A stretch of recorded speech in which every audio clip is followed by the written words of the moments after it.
आओ मित्रों આપણે આજે હવે દ્વિચલ સુરેખ સમીકરણ યુગ્મ જેની પરીક્ષા લીધી હતી એની કી વિશે થોડી માહિતી જોઈ લઈએ। નીચેના વિધાનો ખરા છે કે ખોટા। પહેલું લખ્યું છે દ્વિચલ સુરેખ સમીકરણનું વ્યાપક સ્વરૂપ, તો ax + by + c = 0 આવું જ આવે। મેં તમને અહીં બરાબર કરીને c સામે આપ્યું છે પણ એવું આવે નહીં। શું થશે? c ડાબી સાઈડમાં લો એટલે પ્લસ હોવું જોઈએ, જો એ ડાબી સાઈડમાં લઈ જશે તો માઇનસ થશે, એટલે ખોટું પડે, એટલે કે પહેલું વિધાન ખોટું છે। બીજું લખ્યું છે દ્વિચલ સુરેખ સમીકરણ 3x + 7y = 7 -x + 2y = 2 માંથી x નો લોપ કરવાનો છે। તો જોઈ શકાય છે મિત્રો કે x નો લોપ કરવો હોય તો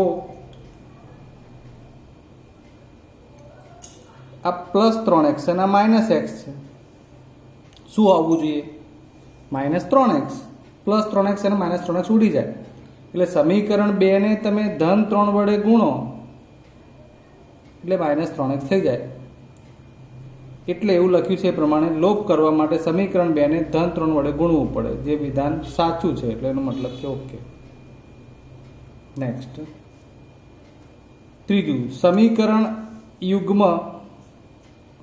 બે સમીકરણ આપ્યા હતા, સંપાતી રેખાઓ હોય તો આપણને સંપાતી રેખાઓની શરત ખબર હોવી જોઈએ મિત્રો।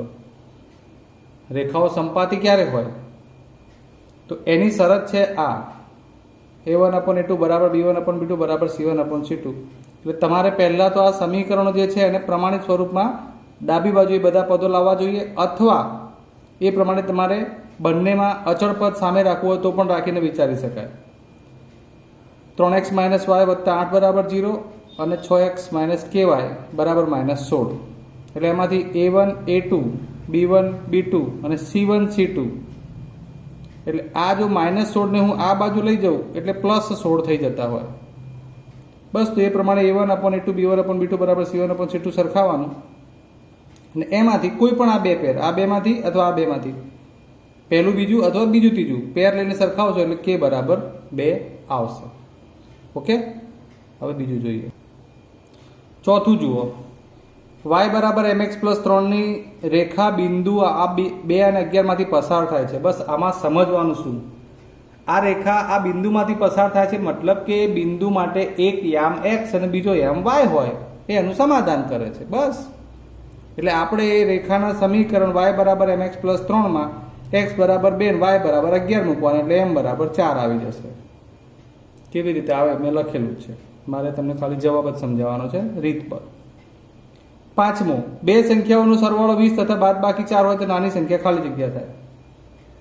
આમાં તમારે દ્વિચલ સુરેખ સમીકરણ યુગ્મ બનાવતા શીખવાનું હોય કે બે સંખ્યા એટલે x અને y ધારીએ એટલે એનો સરવાળો એટલે x + y 20 લેવાનો, એની બાદબાકી x - y = 4 લેવાની, + y ઉડી જાય એટલે 2x = 24, એટલે x = 12 એ મોટી સંખ્યા આવશે અને y = 8 એ નાની સંખ્યા, એટલે નાની સંખ્યા માંગી છે એટલે 8 આપણો જવાબ થશે। છઠ્ઠું જોઈએ, x અક્ષ અને y અક્ષ અને રેખા x - y = 5 દ્વારા બનતા ત્રિકોણનું ક્ષેત્રફળ। બહુ જ સરસ દાખલો છે। આ x અક્ષ અને આ y અક્ષ, આ y અક્ષ અને આ સમીકરણ x - y = 5, એટલે એ સમીકરણમાંથી તમે એની રેખા બનાવો તો એ આલેખ રેખા આ રીતે આવે। આ બે બિંદુ ઉપર ફોકસ કરો, ધ્યાન આપજો હવે બરોબર, કે x 5 ત્યારે y 0, x 5 ત્યારે y 0, એટલે બિંદુ અહીંયા આવે, x 0 ત્યારે y - 5 એટલે અહીંયા આવે। એટલે આ x અક્ષ, આ y અક્ષ અને આ x - y = 5, એનો મતલબ કે એનાથી બનતી રેખા। હવે એનાથી આ શું બન્યું? ત્રિકોણ। બસ આ ત્રિકોણનું ક્ષેત્રફળ માંગ્યું છે। આ ત્રિકોણ કેવો બને? પહેલા તો કે કાટકોણ ત્રિકોણ। આ કાટકોણ ત્રિકોણ માટે 1/2 પાયો ગુણ્યા વેધ સૂત્ર બને, એટલે આ પાયો થઈ જાય। 0 થી -5 અંતર ઋણ ના હોય પણ આ 5 એકમ અંતર કહેવાય। 0 થી -5 આ પણ 5 એકમ, એટલે પાયો અને વેધ, પાયો 25, એટલે પાયો વેધ 5 × 5 1/2 વડે ગુણો એટલે 25/2 12.5 જવાબ થાય। ચલો હવે આગળ 7મો પ્રશ્ન। આગળ આપણે ચર્ચા કરી હતી એમાંથી ટૂંકો પ્રશ્ન લીધો છે। એક્સ બરાબર 0 નો આલેખ ખાલી જગ્યા આવે. એક્સ બરાબર 0 નો આલેખ કેવો મળે? તો એક્સ બરાબર 0 નો આલેખ વાય અક્ષને સમાંતર, એટલે વાય અક્ષને સમાંતર એવો જવાબ લખેલો હોવો જોઈએ. 8મું, આ પણ આપણે બેઝિક રીત પ્રમાણેના દાખલા લીધા છે. 13x 17y 17x 13y બંનેનો સરવાળો કરીએ તો 30x વત્તા 30y બરાબર 60. 30 કોમન કાઢો એટલે x પ્લસ y, 30 છેદમાં જાય 60/30 એટલે 2. બરાબર છે. આ પ્રમાણે આપણે આ ટૂંકા પ્રશ્નો સોલ્વ કર્યા. ચલો હવે તો ઇઝી છે. વિભાગ બી, એમાં પહેલું 2x પ્લસ y બરાબર 11 અને ઉકેલ આદેશની રીતે જોઈએ તો એમાંથી મેં 2x પ્લસ y બરાબર 11 એમાંથી આદેશ બનાવ્યો, એટલે કે y બરાબર 11, આ 2x સામે લઈ ગયો એટલે -2x, 11 -2x. હવે આ 11 -2x એને આપણે બીજા સમીકરણમાં મૂકવાનું હતું એટલે મૂક્યું. આ બીજું સમીકરણ છે x પ્લસ 2y બરાબર 13, તો x બરાબર 3 મળે. હવે આને પાછું આદેશમાં મૂકો એટલે 3 દુ 6, 11 માંથી 6 જાય એટલે 5. y બરાબર 5, x બરાબર 3 એ જવાબ તમારો. x બરાબર મળે છે ત્યાં સુધી 1 ગુણ, y બરાબર મળે છે ત્યાં સુધી 1 ગુણ, એટલે 1 ને 1 2 ગુણનો દાખલો થઈ ગયો. બીજો દાખલો છે આના લોપની રીતનો. અહીં 4x વત્તા 5y બરાબર 3, 12x વત્તા 25y બરાબર 11, એટલે મેં આ સમીકરણને 3 વડે ગુણ્યું છે. આ 4 વાળું એટલે પહેલા સમીકરણને 3 વડે ગુણ્યું છે એટલે 4 તરી 12, 4 તરી 12, 5 તરી 15 અને 3 તરી 9. બરાબર છે. એ પ્રમાણે ઉકેલીશ એટલે y બરાબર 1/5 મળશે. અહીં સુધીનો 1 ગુણ. આ y બરાબર 1/5 ને આ સમીકરણ 4x વત્તા 5y બરાબર 3 માં મૂક્યું તો એમાંથી મને આ 5 5 ઉડી ગયા એટલે 4x બરાબર 4x વત્તા 1 બરાબર 3, 1 સામે જાય એટલે 2 થયા એટલે x બરાબર 2/4 એટલે 1/2 મળે. આ બીજો 1 ગુણ, અર્થાત જવાબ x બરાબર 1/2, y બરાબર 1/5. નેક્સ્ટ વન, 10માના અથવાનો જવાબ x અને y જે આવે એ સમીકરણમાં મૂકશો એટલે તાળો મળી જશે, એટલે જાતે ચેક કરી લેજો. એ રહી ગયું છે તો એ જરા જાતે મેળવી જોજો. વિભાગ સીમાં 1/x ધારવાનો દાખલો હતો. 1/x બરાબર a, 1/y બરાબર b, એટલે એમાંથી સમીકરણ બની જાય 2a પ્લસ 3b બરાબર 13, 5a -4b બરાબર -2. બસ ઇઝી. હવે આને ઉકેલીશું એટલે b બરાબર 3 મળશે અને a બરાબર 2 મળશે. બરાબર છે. અહીં બંનેના અઢી અઢી ગુણ છે એટલે તમારે અહીંયા આગળ 1 ગુણ લેવાનો, અહીંયા 1 ગુણ, અને આ જવાબ આ રીતે લખેલો હોય એનો અડધો ગુણ. 1 ને 1 2 ને 1 અઢી ગુણ. ક્લિયર? ખાલી આ 1/x ધારવાનું હતું એ પ્રમાણે ખાલી થોડું જોવાનું થતું હતું. જોડે બીજો એક એટલો જ સરસ દાખલો હતો. 5/x-1 વત્તા 1/y-2 બરાબર 2. આવું એટલે ખબર પડવી જોઈએ કે જો અહીંયા પણ x-1, અહીંયા પણ x-1, અહીંયા પણ y-2, એટલે ધારવાનો દાખલો થાય એવો આઈડિયા આવી જાય.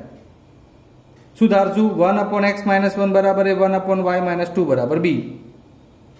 એટલે આ અપોન વાળો આખું પદ જાય ને એ ક્યાં ગુણાઈ જશે? અંશમાં. એટલે 5a 1b બરાબર 2, 6a 3b બરાબર 1. આ મુખ્ય કામ આપણું. પછી તો લોપની રીતે જ આપણે ઉકેલ્યું છે. a બરાબર 1/3 આવ્યું, b બરાબર 1/3 આવ્યું, એટલે 1 ગુણ આનો થઈ જાય. 1 ગુણ આનો જવાબ તમારી સામે લખેલો જ છે. સમય પણ મળે છે, તમે સ્ક્રીનશોટથી તમે સેટ કરી શકો. અને પછી કિંમત મૂકી અને આ જે જવાબ લાવવાનો છે એનો બીજો અડધો ગુણ. આ પ્રમાણે તમારે અઢી ગુણ મેનેજ કરી લેવાના છે. અઢી ને અઢી 5 ગુણના 2 દાખલા આપ્યા છે. અહીંયા આપણે એનો અથવાનો દાખલો પણ ગણ્યો છે. 2/√x 3/√y બરાબર એ રીતે. એટલે 1/√x બરાબર ધાર્યું એટલે 2a 3b બરાબર 2, 4a -9b બરાબર -1. બરાબર. અહીંયા ક્લિયર છે. હવે આપણી પાસે લખેલું તો એટલે b બરાબર 1/3 આવશે, a બરાબર 1/2 આવશે, 1 ગુણ 1 ગુણ અને આનો અડધો ગુણ. અહીં ધ્યાન આપો કે b બરાબર 1/3 અને a બરાબર 1/2 આવ્યા પછી જુઓ 1/√x ધારેલું હતું એની જગ્યાએ a લખ્યું એટલે 1/√x બરાબર 1/2. હવે જોજો ઉપર 1 છે અંશમાં અને નીચે √x અને અહીંયા 2 એટલે તમે બંને બાજુ વ્યસ્ત કરી દો એટલે બંને બાજુ ઉલટાવી દઈએ એટલે √x બરાબર 1/2 શું થઈ જશે 2. હવે આ √x માંથી x કેવી રીતે આવ્યું તો એનો વર્ગ લીધો છે એટલે √x નું વર્ગમૂળ x આવે એટલે 2 નો વર્ગ 4. એવી રીતે અહીંયા √y બરાબર 3 હોય તો વર્ગ લેવાનો બંને બાજુ એટલે y બરાબર 3 નો વર્ગ 9. ઓકે એટલે એ પ્રમાણેના 2.5 માર્ક્સ આપણે મેનેજ કરવાના. ઉંમરવાળો દાખલો છે વિભાગ ડીમાં.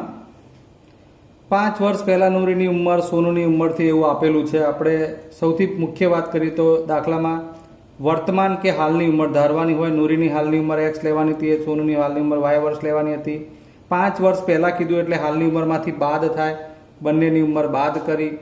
પ્રથમ શરત અનુસાર હવે ખાસ 5 વર્ષ પહેલાં બંનેની ઉંમર લખી છે. આ નૂરીની ઉંમર અને સોનુની ઉંમર 5 વર્ષ પહેલાં શું હતું તો કે ઉંમર નૂરીની ઉંમર સોનુની ઉંમરથી 3 ગણી હતી. કોની 3 ગણી હતી?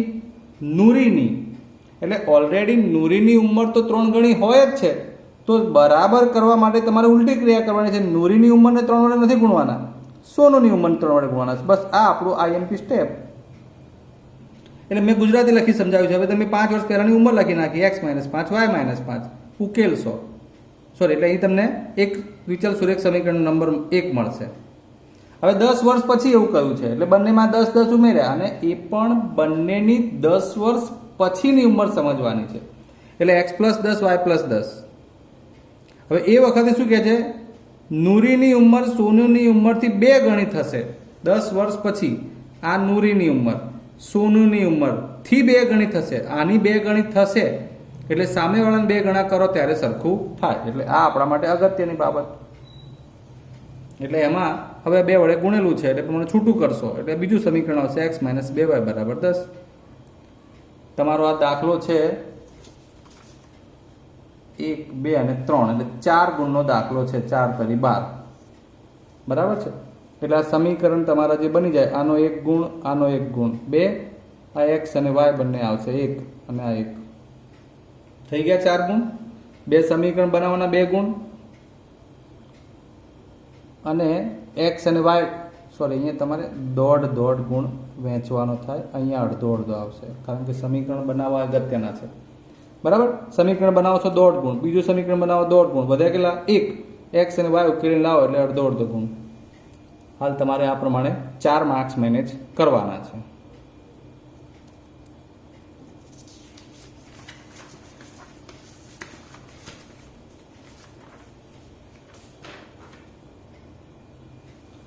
ચાલો હોસ્ટેલવાળા ખર્ચવાળો દાખલો.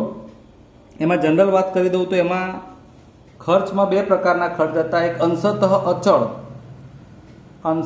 અચળ ખર્ચ જેને આપણે x રૂપિયા ધારવાનું હોય છે અને વિદ્યાર્થી રોજ જે જમે છે એનો દૈનિક ખર્ચ એને y ધારવાનું હોય છે.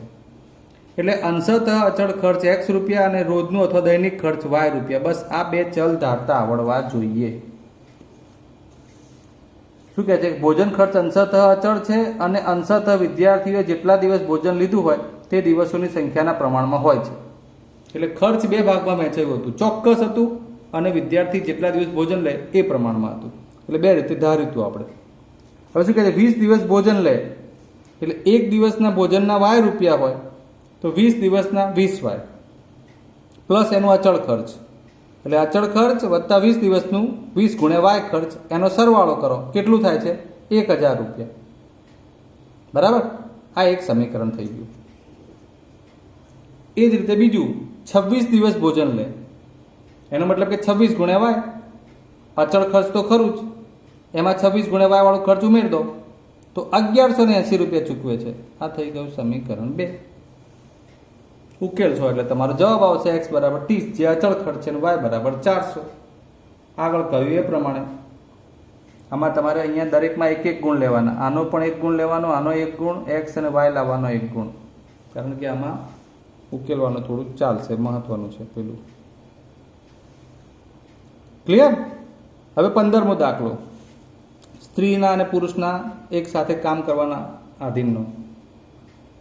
એમાં બહુ જ મહત્વની બાબતો કે લખાણ શરૂઆતમાં આખી બાબતમાં એવું હોય કે કોઈ એક કામ છે એમાં સ્ત્રી અને પુરુષ સાથે મળીને કરતા હોય, એમાં કેટલી સ્ત્રી કેટલા પુરુષ, સ્વાભાવિક છે કે સ્ત્રી અને પુરુષની સંખ્યા બદલાય એટલે એ આખું કામ પૂર્ણ કરવાનો સમય પણ બદલાય, કારણ દરેકની ઝડપે અલગ અલગ લેવાની હોય.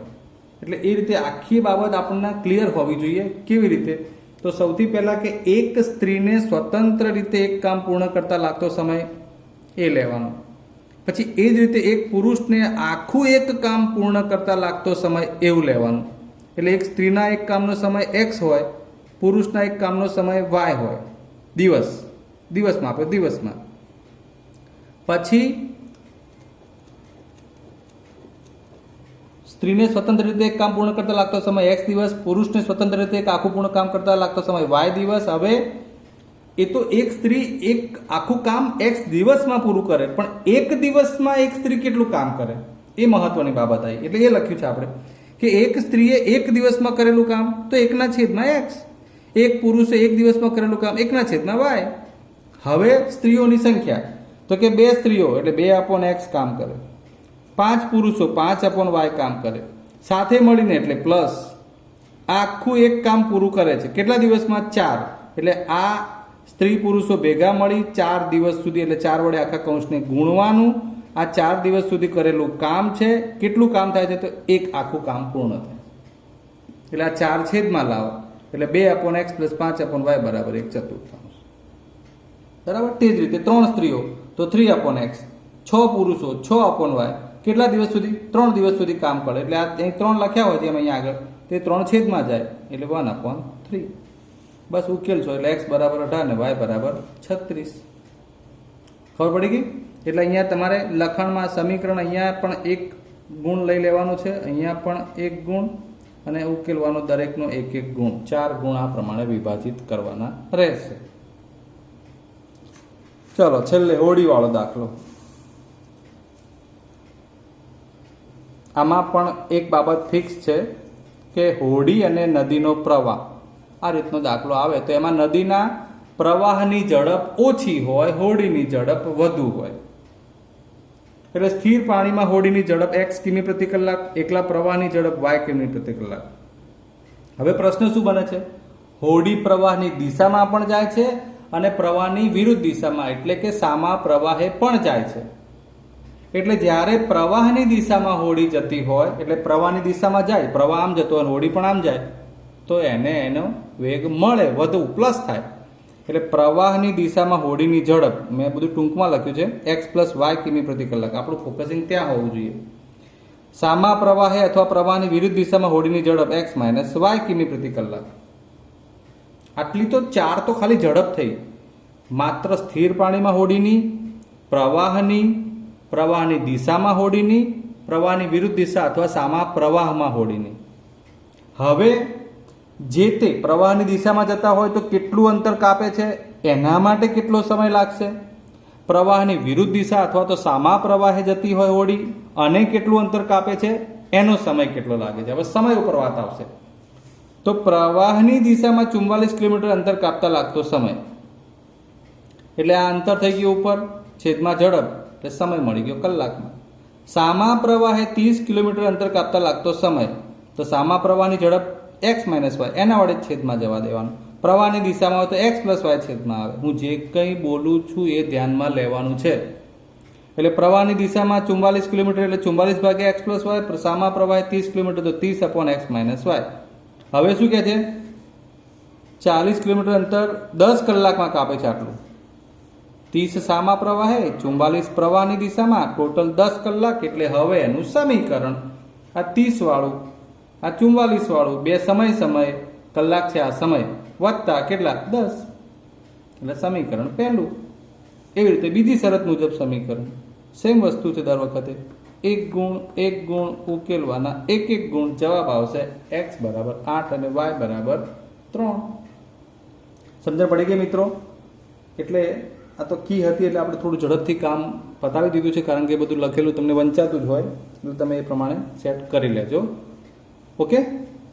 અને મૂલ્યાંકન પણ જાતે કરી લેવાનું થાય. અને જ્યારે બી સ્કૂલમાં મળીએ આપણે ત્યારે તમારા કી બતાવવાની દાખલા ગણેલા મૂલ્યાંકન કરેલું પરીક્ષા જે છે એ તમારે બતાવવાની થશે. Okay, good bye.